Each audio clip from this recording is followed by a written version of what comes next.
এই মামা যাবেন আপনি? হ্যাঁ আপা, কই যাবেন? এই যে সামনে একটা প্রাইভেট ইউনিভার্সিটি আছে ওইটাতে যাবো। আপনি না ছিলেন আমি চিনাই নিয়ে যাবো। আমার পরীক্ষা তো মামা একটু চালু যাইতে হবে।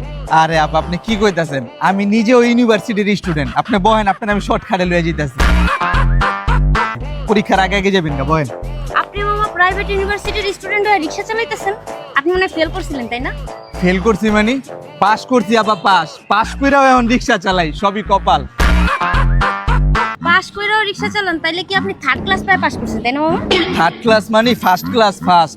ওই ইউনিভার্সিটির ভিতরে টপ 10 স্টুডেন্ট থাকলে তার মধ্যে আমি একজন। আপনার ইউনিভার্সিটির দেয়ালে দেখবেন প্রিন্সিপালের লগে সুন্দর করে আমার একটা ছবি বাঁধানো আছে, আইসে থার্ড ক্লাস। ও মামা বুঝতে পারছি, রিক্সা চালান মনে হয় আপনার পারিবারিক ব্যবসা তাই না? আপনি মনে হয় পাস করে চাকরি বাকরির জন্য অ্যাপ্লাই করেন নাই। আপনি এটা কি কইলেন আপা? বর্তমান যুগে পড়ালেখা করে চাকরি হয়? 2 বছরে আমি না হলো 40 জোড়া জুতা খুয়াইছি আপা। প্রতি মাসে 2টা করে জুতা খুয়াই গেতাম, আর চাকরি পাইতাম না। এখন বাধ্য হয়ে রিক্সা চালাই।